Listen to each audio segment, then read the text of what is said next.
Muito bem, pessoal. Então, começamos aqui a nossa palestra do dia de hoje, né? Uma apresentação muito bacana. Hoje o assunto vai ser de direito digital, que é um assunto extremamente importante para vocês que estão iniciando os estudos na área de informática, né? Nesse universo tão rico que tem aí à nossa disposição, né? Com internet. E para falar um pouco desse assunto, ninguém melhor, né, do que o Dr. Matheus, né, que vai falar sobre esse tema, ele que é advogado, né, especialista em direito digital. Então ele vai ter toda a, a autonomia aí, né, todo o saber, né, para nos passar aí conhecimento, né, sobre esse assunto tão relevante, tão atual, né, e que vira e mexe a gente escuta aí notícias, né, que envolvem esses assuntos aí, né, de legislação, até de crimes, né. Então, eu vou passar agora a palavra ao Dr. Matheus. Seja bem-vindo. Muito obrigado por disponibilizar seu tempo aqui conosco, né? É um privilégio ter você aqui com a gente, né? Então, eu passo a palavra a você aí. Fica à vontade aí para dar início à sua apresentação. Muito obrigado. Boa tarde a todos, a todas. Obrigado, Ricardo, pela introdução. Eu sou o Matheus, sou advogado, atuo na área de direito digital, né, como o Ricardo já havia adiantado. E é um prazer imenso, então, estar aqui hoje à tarde falando com vocês, né, um público voltado aí para a tecnologia, né. Queria aproveitar e agradecer também a ETEC, né, como um todo, em especial ao professor Ricardo, mas também o professor André e os outros professores que eu vejo aqui pelo chat que estão aqui conosco. Então, fico muito feliz por esse convite e pela presença de todo mundo aqui. Eu vou compartilhar aqui, então, a tela com vocês para a gente começar. Todo mundo vê? Tudo certo? Tranquilo. Sim, estamos vendo sim, tranquilo. Bom, vamos lá então. Tá esse clima super convidativo para a gente não estar numa palestra de direito com essa chuva, né, esse friozinho, mas eu prometo que a intenção é justamente não ser uma palestra, né, mas sim ser uma conversa, uma exposição, né, algo bem leve, né, até porque a gente sabe que, né, por mais que todo mundo já esteja se acostumando aí com esse novo normal, né, é difícil manter a concentração, é complicado mesmo ficar por muito tempo, né, remotamente, né, por mais que vocês sejam da área remota. Então, a minha fala tá bem prática, bem objetiva, bem curta, com coisas que vocês vão se deparar aí no dia a dia. Então, espero realmente ajudar nesse sentido, tá? Então, como eu havia adiantado, né, não é uma palestra, mas eu quero que vocês encarem isso como uma conversa mesmo, né? Prometo que aqui não vai ter nada de juridiquês, então, né, não sou do tipo que vai ficar usando latim, vai ficar falando aquelas palavras que você tem que jogar no Google para saber o que a pessoa está querendo dizer. Não é a minha praia, fiquem tranquilos. Então, quero que seja algo leve, né? E quando eu estava montando essa conversa, no que eu estava pensando, né? Todo mundo aqui sabe, né, como é importante a tecnologia, né, qual a relevância dela para o nosso cotidiano, e todo mundo sabe que dá para fazer um bom uso e um mau uso dela, né? Então, vocês sabem o que é fazer um post que faz bullying, né? O que é criar um fake, o que é fazer um download ilegal, o que é um vírus, um hack, um bot, enfim. E todo mundo aqui, né? Vamos ser sinceros, já fez pelo menos uma dessas coisas, né? Se fez uma só, ainda está no lucro, né? Então, o que eu quero conversar, né? O que eu quero expor para vocês é justamente as consequências do uso, né, que a gente faz da internet, né? O que pode acontecer quando a gente comete uma dessas coisas, né? Para responder, então, essa pergunta, eu separei a nossa conversa em 2 slots. Tá, no primeiro, eu chamei de slot 1, eu vou trazer para vocês algumas leis específicas, né, dessa área do direito digital, da tecnologia, e quais as principais regras que essas leis falam. E no segundo slot, eu tirei prints, cacei aí mesmo na internet, em redes sociais, Google e tal, coisas que eu poderia ilustrar para fazer um link entre justamente o que a lei fala e o que a gente vê aí no dia a dia e mostrar para vocês qual a consequência disso, tá? Ao final, depois de cada slide, de cada tema, eu vou separar, né, um momento para perguntas, então fiquem à vontade aí no chat para tirar dúvidas e aí o professor Ricardo vai me direcionando, tá? Então, ok, já enrolei muito, né? Vamos começar. Então, no primeiro slot, que, como eu disse, é voltado aí para a gente falar um pouco sobre leis que têm a ver com o direito digital, eu separei primeiro o Marco Civil da Internet. O que é o Marco Civil da Internet? É uma lei que existe desde 2014 e ela foi inovadora porque ela trouxe pela primeira vez alguns princípios que regulam o uso da internet no Brasil. Ela deu ainda mais proteção, né, para valores que a gente já tem desde lá da Constituição, como a liberdade de expressão, a privacidade, a segurança das redes e a responsabilização de quem viola esses princípios. Ou seja, o Marco Civil da Internet, a gente começou a falar de um direito digital com mais propriedade, né? Como se fosse uma transição assim, entre o noob e o pro. Né, principalmente em termos de responsabilização pela forma que a gente usa. Então, o Marco Civil da Internet, ele deixou mais evidente que, a partir daquilo, a gente não poderia mais usar a internet da forma como a gente quisesse, né, para fazer qualquer coisa, sem que isso tenha consequências. Então, hoje, até quando você vai fazer o uso de um Wi-Fi numa rede pública, por exemplo, você vai, sei lá, tá num Starbucks, tá numa biblioteca, tá numa praça, né? Sempre tem ali uma página de login que você tem que deixar os seus dados, justamente por conta dessa questão da responsabilização, né? Então não dá mais para ficar fingindo que dá para ser totalmente anônimo da internet, né? E dentre esses princípios aí que ele trouxe, né, da expressão, da privacidade, eu destaquei o dos dados pessoais. Por quê? Dados pessoais a gente já vai ver que é o tema mais em alta hoje quando a gente fala em direito digital. Mas o que são dados pessoais? São informações que permitem identificar direta ou indiretamente alguém.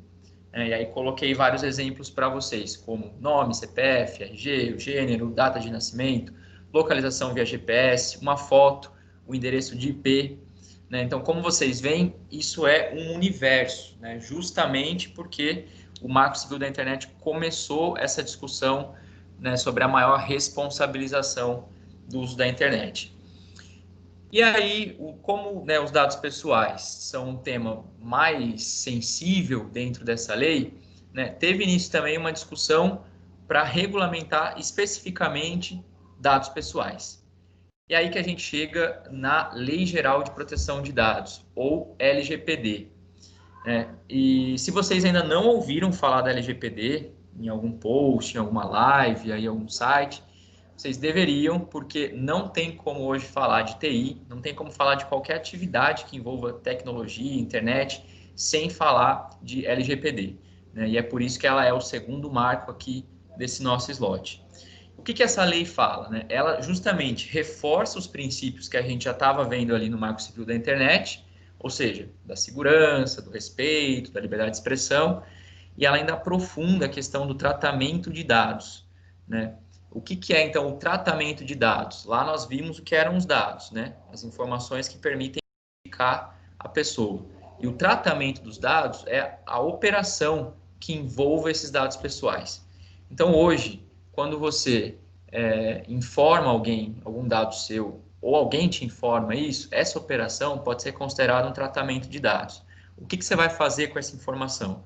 Quando você faz login em um site, quando você entra num condomínio e deixa seus dados na portaria, qualquer tipo de informação que vá para qualquer computador, qualquer tipo de sistema, está sujeito também agora a essa lei, que entrou em vigor nesse ano. Então, se vocês ainda não ouviram falar, pesquisem, porque isso aí é até um grande mercado para vocês futuramente. Tá? Então, resumindo, com toda a importância, né, que a internet e as ferramentas tecnológicas vieram ganhando nos últimos anos, o direito brasileiro também começou a se especializar nesse tema, né, e daí surgiu o Marco Civil da Internet, ele inovando, né, prevendo lá a proteção aos dados, deu origem também agora à Lei Geral de Proteção de Dados. Ou seja, gente, assim como, né, a tecnologia vai ficando mais complexa, o direito vai acompanhando.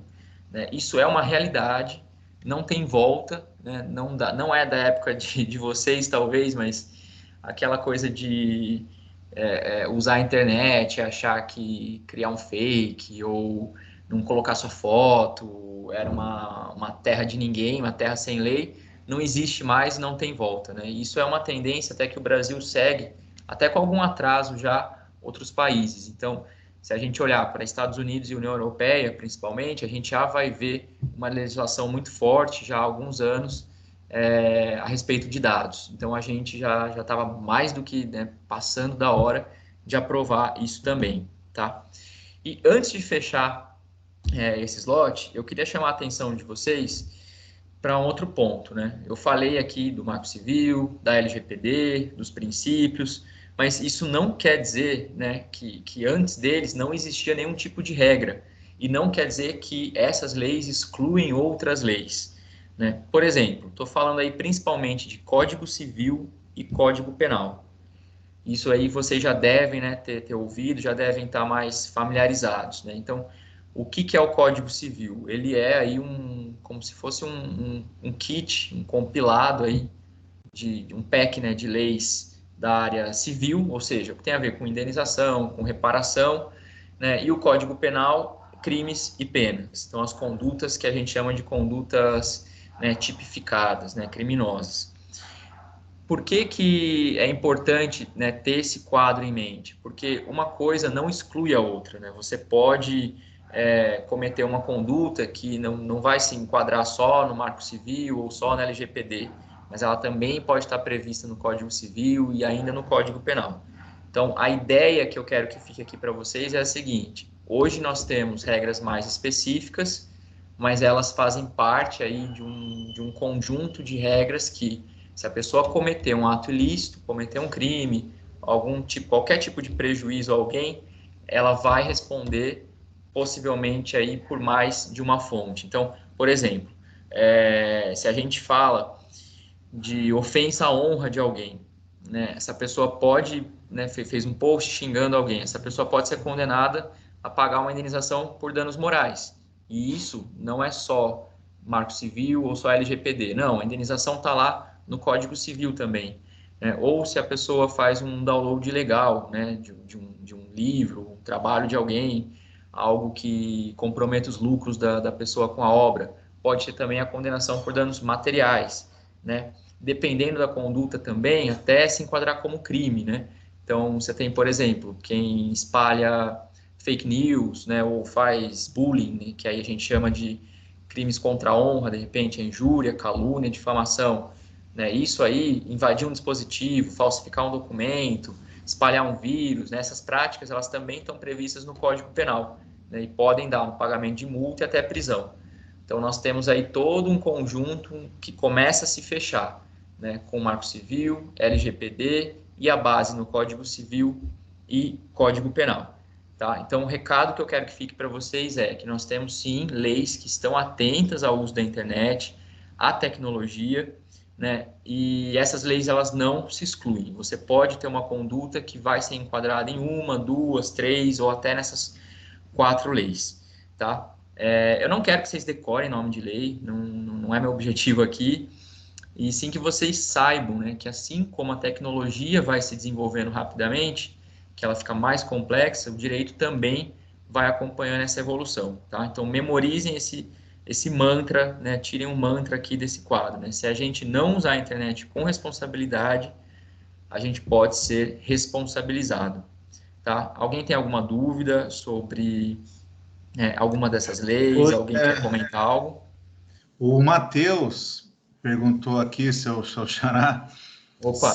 se a pessoa fizer uma ofensa com conta fake, isso é considerado um crime oriundo? Pergunta dele. O fato da pessoa usar um fake, ele não exclui a responsabilidade de quem efetivamente fez a postagem, tá? Porque o fake é só vamos falar, é uma máscara que ele está utilizando, né? Crime oriundo, né? Não sei, acho que ele quis dizer o crime hediondo, talvez, seria o crime de extrema gravidade, né? Aí, para ser um crime de extrema gravidade, ele tem que estar previsto em lei como isso, tá? O uso de fakes ainda não é previsto como um crime de extrema gravidade. Porém, não quer dizer que seja um crimezinho ou uma coisa leve. Até porque, dependendo do desdobramento dessa postagem, ela pode dar, sim, em prisão, em pagamento de multa, em responsabilização. Tá? Ou seja, independentemente aí da classificação, da nomenclatura, sim, é crime e o fato de estar sendo feito através de um fake não muda isso. Pode até agravar, né? Inclusive. Não sei se eu respondi, mas pelo que eu entendi, seria isso. Legal, legal. Acho que é só essa pergunta que tinha. Tá, ok. Então vamos lá. Eu também perguntei se tem problema se a pessoa piratear algum app que é pago. Sim, sim. A pirataria, ela é um crime também, porque você está violando aí direitos autorais, né? Você está comercializando uma coisa que você não tem autorização, né, para fazer dessa forma. Além de, dependendo aí da forma como isso vai ser disponibilizado, você precise, por exemplo, invadir um dispositivo ou cometer aí, nesse caminho, alguma outra conduta que também pode ser considerada crime, né? E aí as gravidades, elas vão se somando, tá? Então, mesmo que você repasse, né, recebeu o link e divulgou para alguém e tal, principalmente se tiver fins comerciais, é crime, com certeza. Mais alguma pergunta? Não. E se a pessoa piratear anime? Tipo, a pessoa vê um anime que normalmente ele teria que pagar e daí a pessoa vai lá e vê o desenho. Tem Bom, problema? vamos lá. Isso aí é tudo assim, é um amigo do amigo, eu conheço alguém. Não, é animizório mesmo. Do Eu vou bom e do passar para o puro. próximo slot, porque justamente o primeiro exemplo que eu separei responde essas questões de download legal, tá ok? Ok. O pessoal ficou meio Tá. preocupado já, né? Dá para perceber. Mas lembrando que eu não tô aqui como juiz, como nada, tá? Tô aqui só para trazer informação. Então fiquem à vontade para trazer as situações. Mas vamos lá. Então a gente inaugura esse segundo slot com um exemplo, né, bem prático aí, até clichê, eu sei, que é a situação de download ilegal, né? Então, o que que é? Um link, né, para você... O download legal, ele pode ser um link direto que você baixa, o arquivo pode estar numa nuvem, você pode baixar via torrent, não importa, né? Mas o fato é que você não tem autorização do autor, né, ou de quem tem os direitos autorais para obter a obra dessa forma, tá? É um tema até muito interessante para vocês que são de TI, porque vocês vão trabalhar com desenvolvimento, né, de apps, softwares, enfim. Então imagina alguém pegar, né, aquele trabalho, aquilo que vocês criaram, depois de investir tanto tempo, tanto dinheiro, dedicação, né, e jogar isso aí gratuitamente, né, sem freio. Então espalhar esse tipo de arquivo, né, compactuar com isso, viola os direitos autorais. E aí está sujeito à indenização material, né, por exemplo, e outras formas de reparação ao autor, né? O que é justo. Então, eu separei aí prints, por exemplo, de tweets que eu encontrei, né, há alguns dias, um dessa série, o Brooklyn Nine-Nine, e o outro de um jogo, The Sims 4. E aí, você joga no Twitter isso, acha um torrent ali e baixa. Então, quer dizer, será que a coisa é tão de mão beijada assim, né? Será que não tem uma responsabilização? Às vezes a gente acha que não, porque baixei aqui e não deu nada, mas muitas dessas investigações, desses procedimentos, eles são acompanhados por muito tempo, né? E pode não chegar na responsabilização final da pessoa. Por exemplo, se, né, algum aluno que entrou nesse link e baixou, pode não chegar na responsabilização dele, mas com certeza esse site será responsabilizado e com certeza a investigação pega, né, quem já baixou esse arquivo e de alguma forma a pessoa fica ali, vamos colocar, sob vigilância. Porque se houver qualquer outro tipo de crime, de conduta, alguma outra coisa, essas informações podem ser cruzadas. Isso sem falar que, dependendo do conteúdo do que você está baixando, né, ele por si só já vai chamar atenção para a investigação. É aí que a gente chega em casos mais graves ainda, né, como, por exemplo, quem compartilha, enfim, né, lamentavelmente, arquivos de pedofilia, as coisas, né, do tipo. Então, achar que o nosso download não está sendo visto, que não é monitorado, é um pouco ilusório, vamos falar assim. Tá? Mas a questão principal que eu quero que fique aqui para vocês é a questão dos direitos autorais. Né? Então, principalmente se o download tiver uma finalidade econômica, comercial, porque aí você está atentando mesmo contra os direitos do autor e é passível de indenização. Então, esse tipo de download não é legal, né? Não é legal tanto do ponto de vista da lei, quanto legal da sua postura com o autor, porque é um trabalho, é uma coisa que levou tempo, levou dinheiro, investimento para ser feito, né? E aí hoje a gente tem tanta opção, né, de streaming, dá até para dividir a conta e rachar a mensalidade, que é muito mais vantajoso do que correr o risco de repente ter algum tipo de responsabilização, enfim, por fazer esse tipo de download. Alguém tem alguma dúvida ainda, alguma questão sobre Opa. isso? Sim, tem algumas perguntas aí, o pessoal tá começando a perguntar bastante, hein? Vamos lá, Ricardo, boa sorte aí no Vamos lá. O Eric está mencionando a questão de baixar torrents, né? Também eu imagino que também entre na mesma questão, é crime, né? O Matheus, novamente, ele pergunta aqui, mas e se a pessoa não faz o download e só assiste, ele só vê o tal do desenho, né? O anime. Mas o anime está lá, eu não baixei, eu só assisti. Ele quer saber se isso também é crime. E a Isabela está fazendo outra pergunta. Se eu baixar um jogo pago e fizer alterações, né, e fazer com que ele fique gratuito, isso seria caracterizado um crime? Então, pegar um software proprietário, fazer alterações nele e colocá-lo como gratuito, se isso é crime. E também o Wallace, nossa, quanta pergunta, ó. Se baixar um aplicativo que é pago, porém não usar ele para fins comerciais, também isso é crime? Então, são essas perguntas. Vamos lá. A questão de ser torrent, ela não, né, como eu disse no começo, ela não muda o fato do download ser ilegal, tá?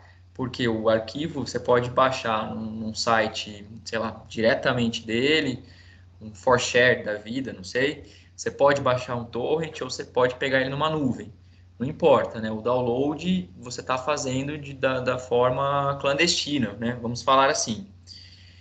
Sobre só assistir, né, o vídeo aí, o material no caso. É diferente de download? É diferente de download. Mas tem que tomar muito cuidado, porque esses sites, eles vivem, né, trocando de servidor, caindo, tal, muitos são fechados.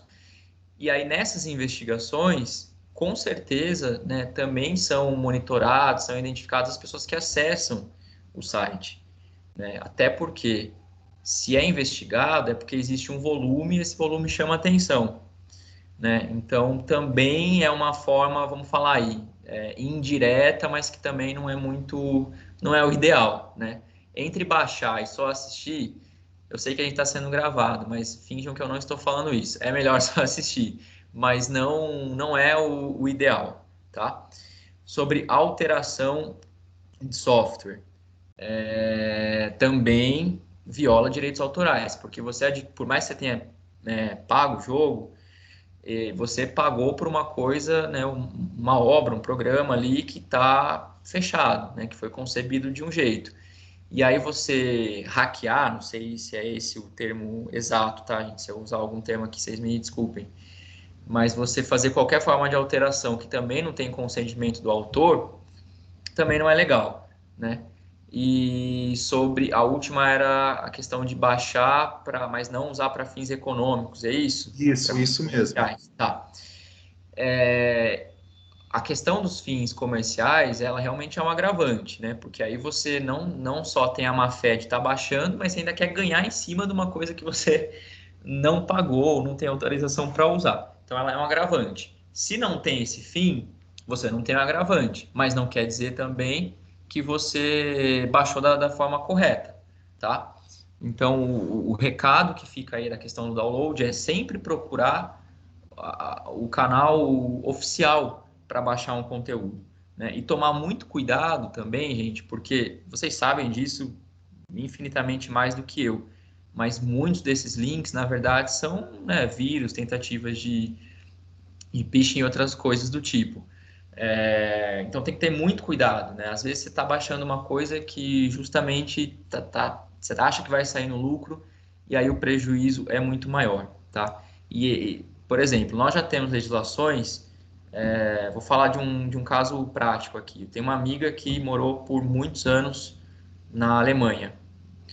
E, né, brasileira, chegou lá, Netflix todo em alemão. Primeira coisa que ela fez foi abrir um site de torrent de filme que ela usava aqui no Brasil.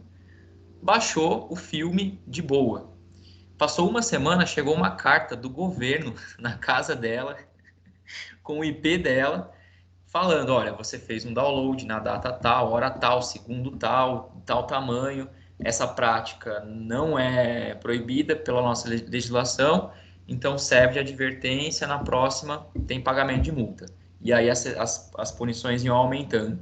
Tá? Não sei se era uma regra federal, estadual, enfim, não sei como é lá especificamente, mas ela recebeu isso e aí nunca mais ela fez nenhum tipo de download legal por lá. E a nossa tendência é ir caminhando para isso.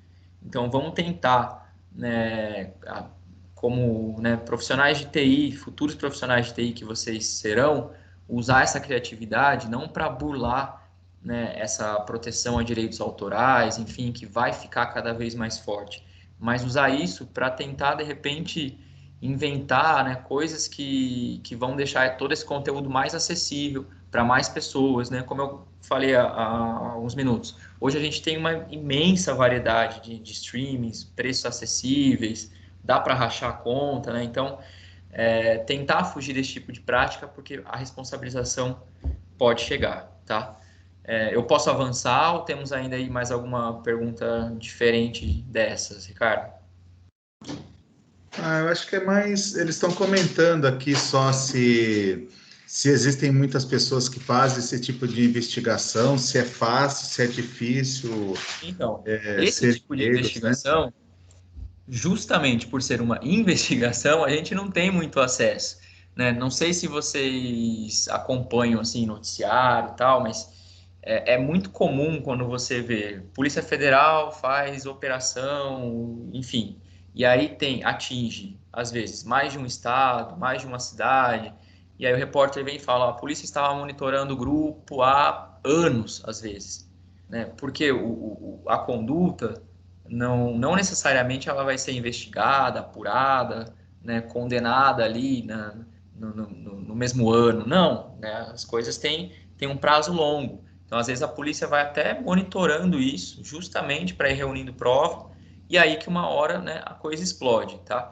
Então, a gente não tem como mensurar, né, assim, olha, quantas investigações estão em curso, o que elas fazem, né, quanto tempo leva, quantas pessoas envolvidas, porque justamente é o tipo de informação que se fosse tão pública, tão fácil assim, você ia perder o objetivo da investigação, né? mas é fato que elas existem e é uma tendência que vai existir cada vez mais, né? Não tem muita relação com isso que a gente está falando aqui, mas agora, né, só para pegar um assunto quente também, eleições municipais, né, que a gente teve no domingo. Pela primeira vez a Polícia Federal usou drones, né, em várias cidades. Aqui em Sorocaba, inclusive, estavam testando um drone. E é uma coisa que, se a gente fosse falar disso nas últimas eleições municipais, há 4 anos, seria um pouco impensável, né? Já existia drone? Já, mas, né, falar que a polícia está usando drone, imagina, né? O Brasil não tem nem polícia direito, imagina drone lá.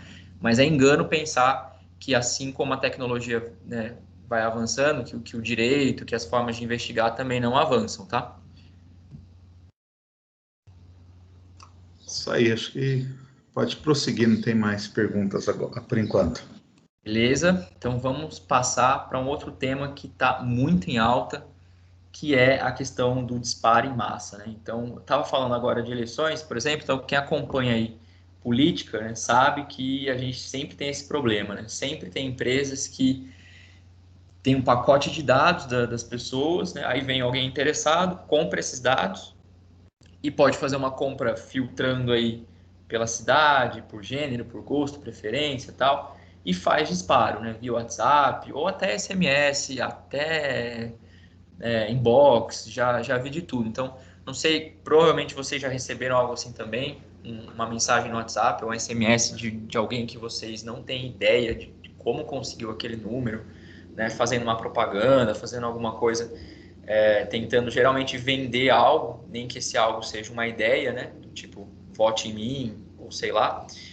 Mas isso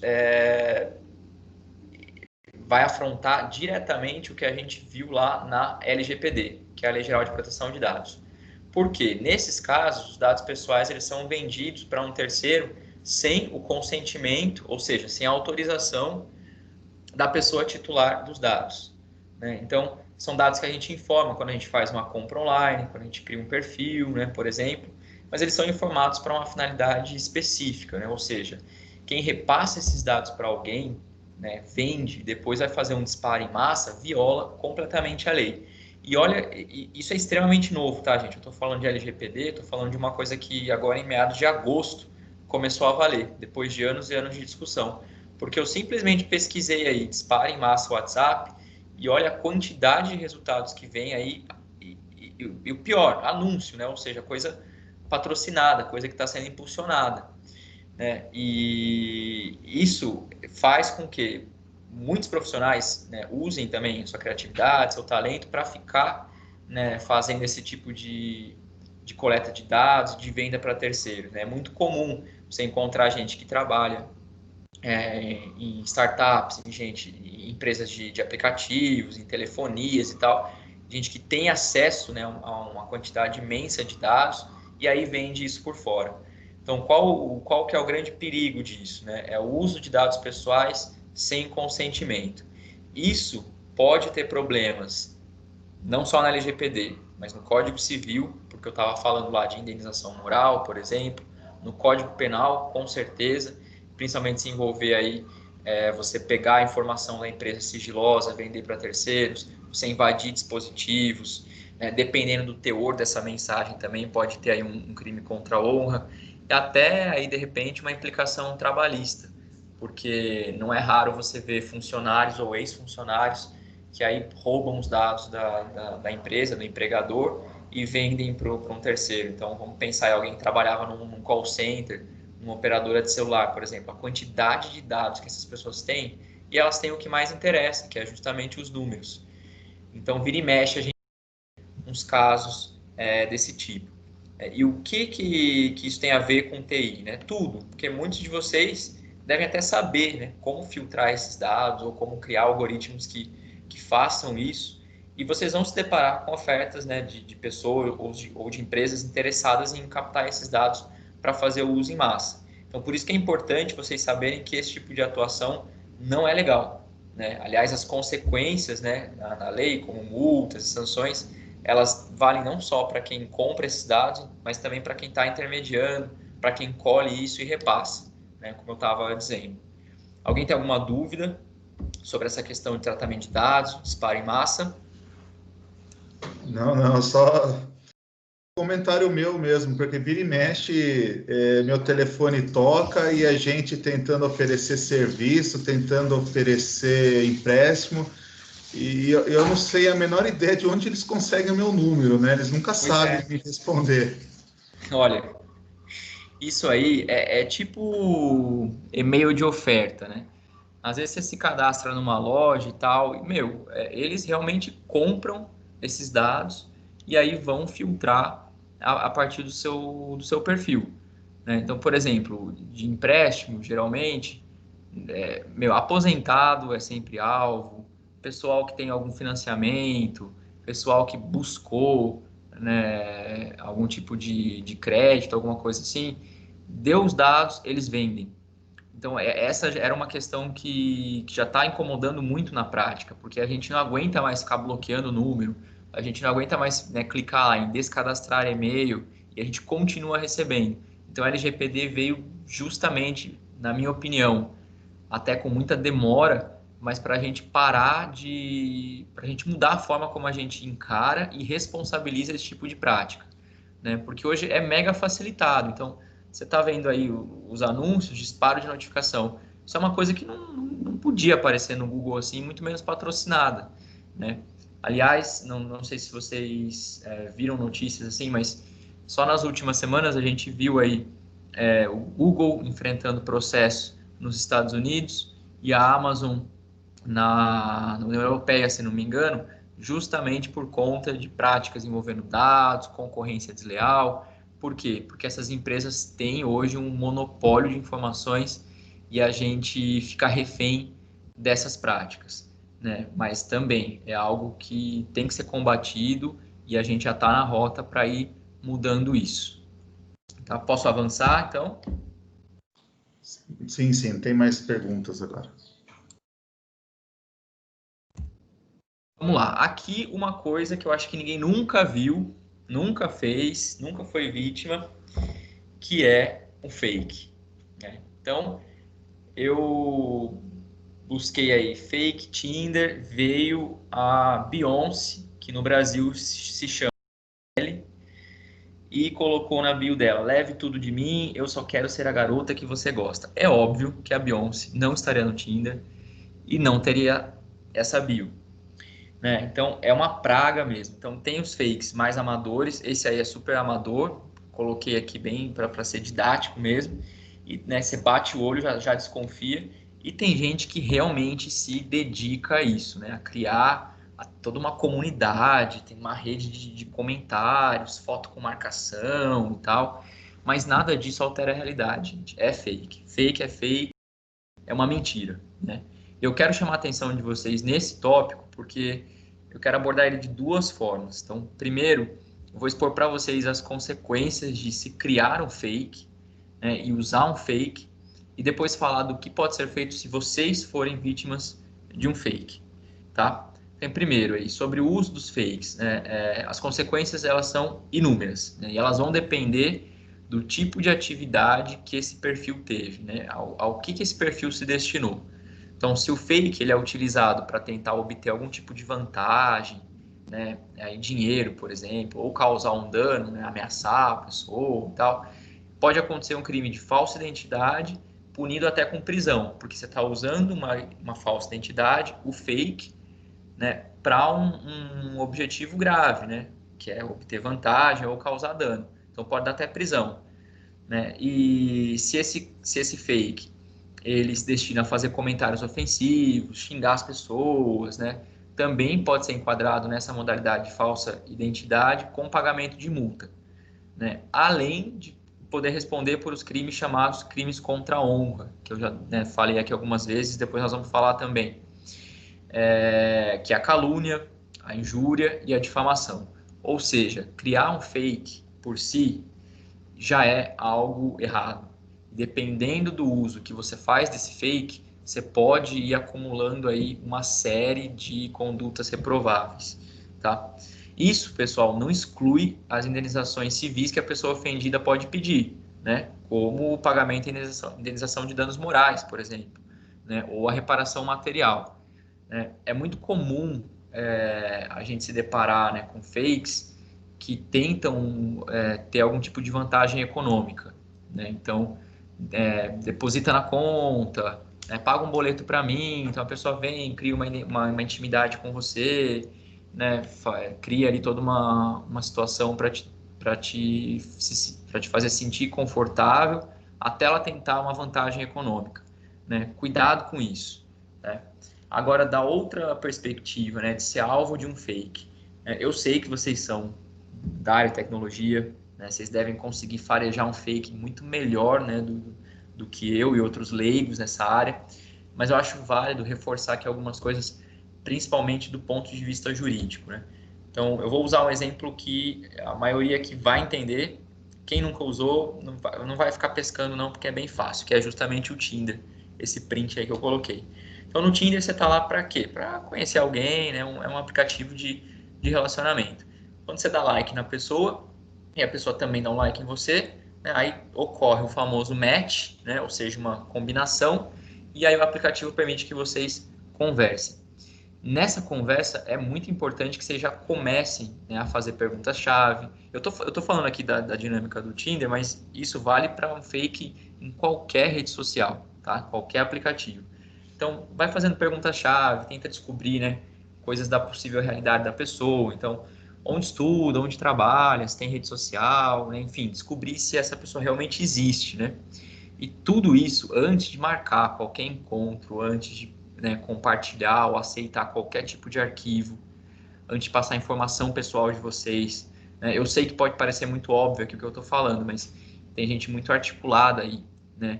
E às vezes se aproveita, né, de esferas que a gente perde um pouco o controle, como por exemplo quando está conhecendo alguém, se envolvendo com alguém. Então, não deixem a racionalidade de lado nessa hora, tá? E do ponto de vista jurídico, o que é importante, né, para você fazer se você se sentir vítima de um fake, se você estiver desconfiando de alguém? Guarde provas, né? Então, printe as conversas, guarde áudios, arquivos, tudo que você conseguir reunir para comprovar que essa conversa existiu, né? E acione os canais de denúncia que cada rede social, que cada aplicativo tem, tá? Não tenham vergonha, né? Qualquer um está sujeito, aí, infelizmente, a cair numa conversa que parece real, mas que não é, né? E quem tem que ter vergonha é quem cria esse tipo de perfil, né? Quem assume uma identidade que não é verdadeira. E se houver, aí, lamentavelmente, algum dano mais grave, né? Por exemplo, um golpe, uma fraude, faça um boletim de ocorrência, né? Falem com os pais, com responsáveis, busquem um advogado de confiança, né? Não tenham medo nem vergonha de ir atrás da reparação e da responsabilização, tá? Agora, o que vocês não podem fazer, né? Sei que pode ser tentador aí para vocês, mas não usem as mesmas armas que o fake usa contra você. Porque se você também fizer isso, você vai correr o risco de também ser responsabilizado, né? Então não queira, né, vamos dizer assim, se vingar do fake, hackeando as coisas dele, expondo a pessoa, né? Enfim, correndo o risco de pagar um crime com outro crime, vamos dizer assim, né? Eu sei que vocês têm mais meios, né, e conhecimento de descobrir esse tipo de mentira do que as pessoas leigas, mas cuidado ao usar esses meios, né? A gente tem que combater esse tipo de prática e não se igualar a ela, tá? Alguém tem alguma dúvida, alguma questão sobre isso? Não, tá tranquilo. Eles só estão falando, né, do Tinder aqui, que não é Eu mexi, comigo, não sei o eu que mexi é, com o né? fone. Imagine, tô dando uma de migué aqui no chat. O que é É. isso? Eu não sei o que é, mas eles sabem bem o que é um Tinder, sim. Tudo bem, tudo bem. Os amigos dos amigos já falaram que baixaram, que usaram, né? Sempre os amigos, exatamente. E, gente, aí não é só Tinder, não é só aplicativo, isso vai para rede social também, né? Comentar uma postagem se passando por outra pessoa. Tem gente que compra chip, que cria e-mail, que faz uma série de coisas. E o mais lamentável disso é que nessa você pode estar cometendo uma série de crimes, de irregularidades, né? Porque não é só criar em si, mas é todo o procedimento que você faz, tudo que leva, né, até chegar no fake em si. Fora os desdobramentos, né, dessa conversa, dessa interação na vida da outra pessoa. Então, é uma praga hoje mesmo, mas precisa ficar bem claro que essa ideia de usar uma identidade que não é sua não te deixa livre da responsabilização, tá? Então, vou avançar aqui. A gente já está finalizando praticamente, esse é o último exemplo que eu separei. E aqui eu quero falar sobre crimes contra a honra. Então, eu peguei aí um exemplo que infelizmente aconteceu com a atriz Thaís Araújo. Não sei se vocês viram isso, mas essa postagem foi bem repercutida na época, né? O que são crimes contra a honra? São aqueles crimes de injúria, calúnia e difamação, né? Ou seja, xingar alguém, ofender a reputação de alguém ou atribuir um falso crime a alguém. Então, nesse caso, a atriz postou essa foto e foi vítima aí de vários comentários racistas. Eu não sei se vocês conseguem ler, mas tem coisas lamentáveis aí, como já voltou da senzala, chamando de gorila, cabelo de saco, cabelo de lavar louça, coisas completamente lamentáveis e condenáveis, né?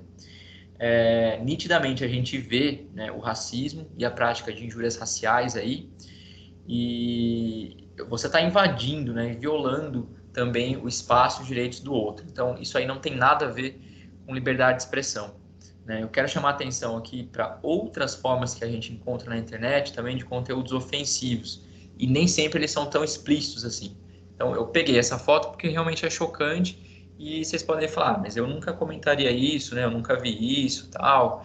Mas às vezes, né, a gente, né, vê um meme, uma piada aparentemente inofensiva, uma montagem, coisa que a gente tem que pensar, né, duas vezes antes de publicar, porque pode ser ofensivo para alguém e pode configurar um crime contra a honra, né? Principalmente se a gente estiver falando de questões mais sensíveis, né, e muito pessoais, como posição política, orientação sexual, gênero, raça, né, nacionalidade. Hoje aí a gente tem uma xenofobia crescente, né? Quer dizer, vale o exercício sempre de repensar, né, de passar um pente fino aí num comentário antes de postar, tá? Porque essa questão da liberdade de expressão não é um escudo, né, para que você depois use e fala, não, eu não cometi crime, eu não ofendi, eu não tenho que reparar, né? Quando, na verdade, liberdade de expressão não tem a ver com isso, né? Isso quer dizer que você não tem o direito de ofender as pessoas, né, com relação a esses temas. Não é que você não possa falar sobre esses temas, mas você não tem o direito de ofender as pessoas, né? E se ofender, vai ser responsabilizado, né? E dessa mesma forma, isso vale também para proteger vocês desse tipo de ofensa, né? Porque com certeza todo mundo aqui tem pelo menos um ponto, né, da sua vida, da sua história, que causa alguma insegurança, que já foi alvo, né, de bullying, de algum tipo de preconceito, enfim. Todo mundo sabe, né, como isso é chato e ofensivo. Então, se você também, né, se vocês também forem vítimas disso, busquem a reparação, né?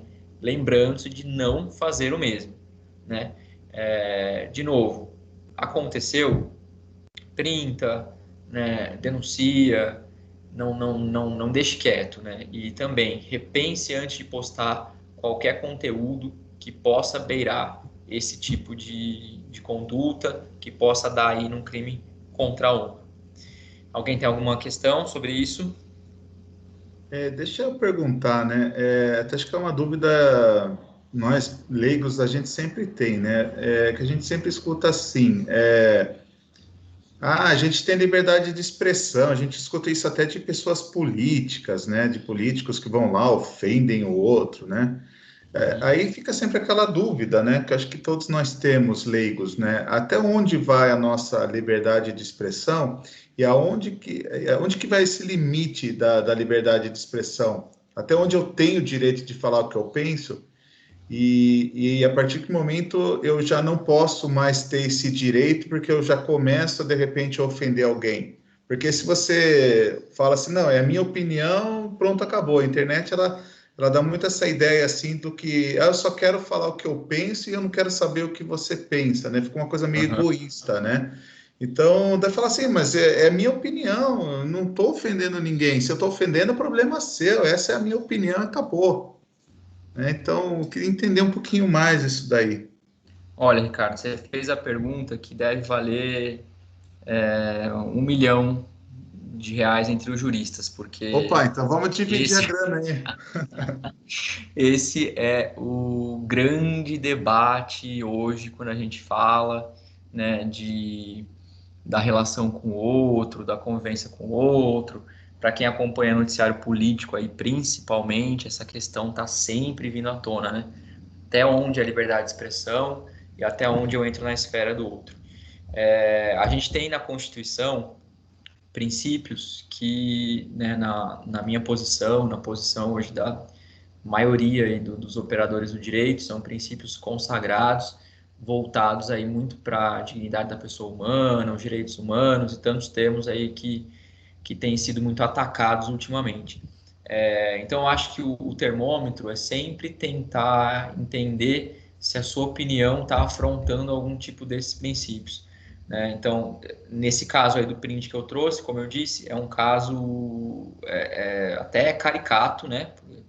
Completamente nítido, né, o que está acontecendo aí, as ofensas, mas tem muitos outros termos que às vezes são mais sutis e a gente não percebe, né? Então, até onde vai, eu acho que é até onde viola esses princípios com relação a outra pessoa, né? Então, comentário sobre peso, comentário sobre origem, comentário sobre família, né? Coisas que antes a gente via muito como piada, mas acho que aí vale a gente fazer uma autocrítica também. Será que quando faziam essas piadas com a gente realmente levava numa boa, né, sobre todos os assuntos? E aqui pelo amor de Deus, longe de querer censura, de achar que na internet não pode falar sobre isso, não pode falar sobre aquilo, mas eu acho que a gente tentar entender que tem formas de falar, assim como tem formas de se brincar também, de provocar o outro, enfim.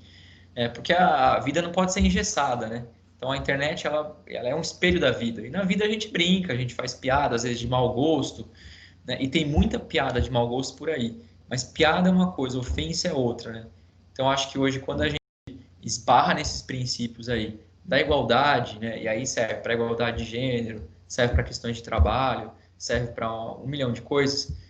Se esbarrou nisso, aí é hora de acender um alerta, né?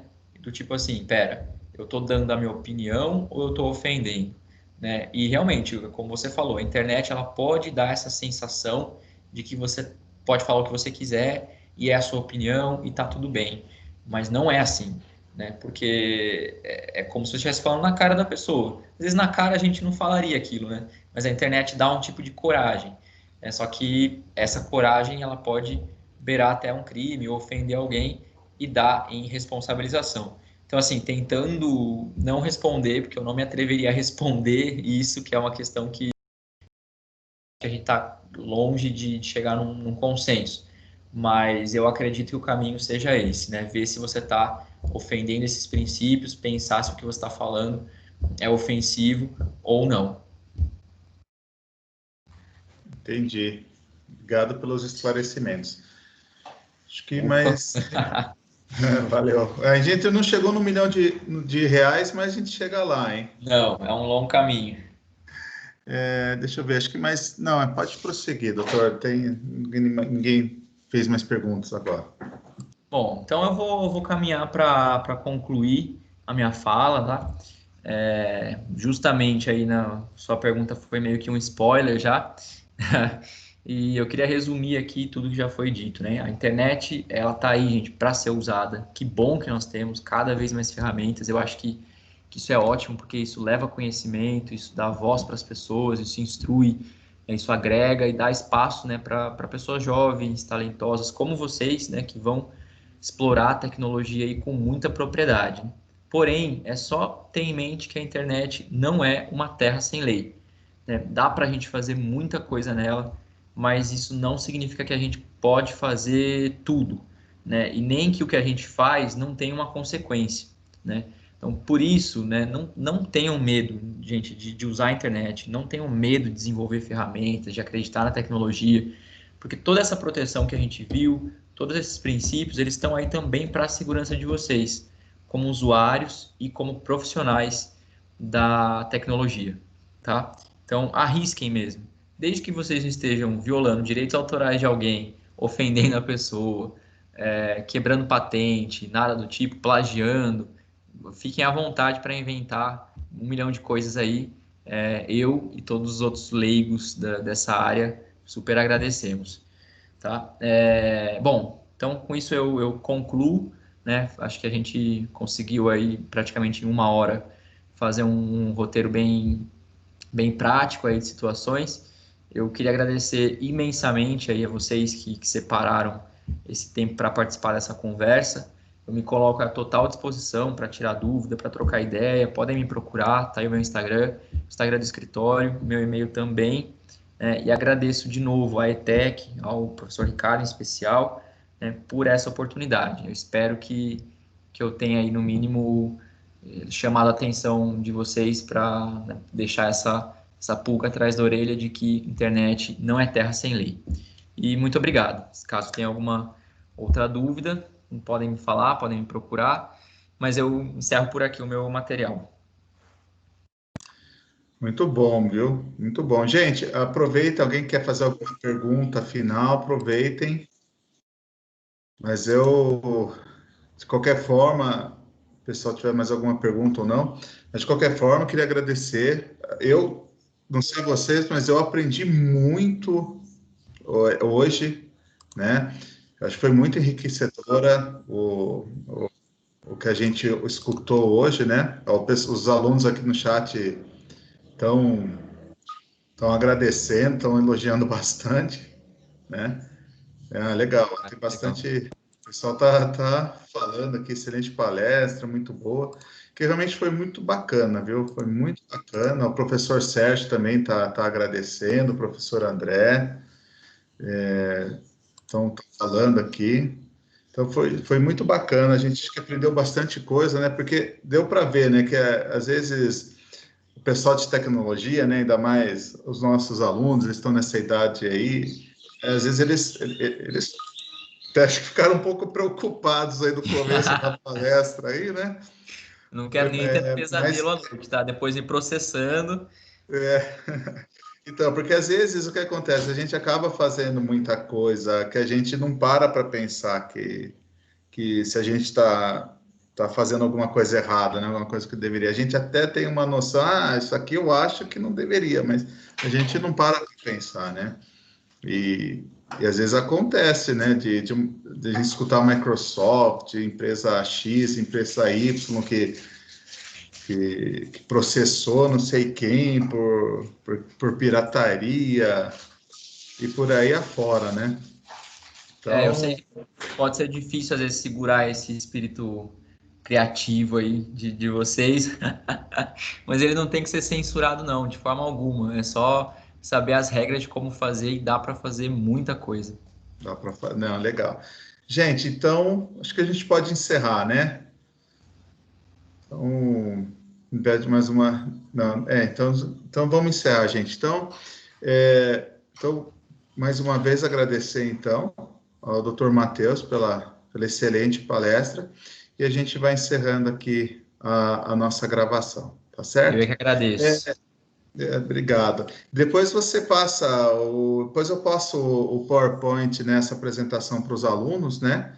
E aí vocês já ficam com o contato. Daí, se vocês depois, eu estou com uma dúvida que na hora eu não percebi, daí vocês têm o e-mail aí, né, do Dr. Matheus, daí vocês podem aí mandar suas dúvidas também pelos canais que ele está passando aqui no último slide.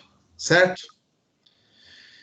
Então tá bom, gente. Vamos encerrando por aqui. Obrigado a todos.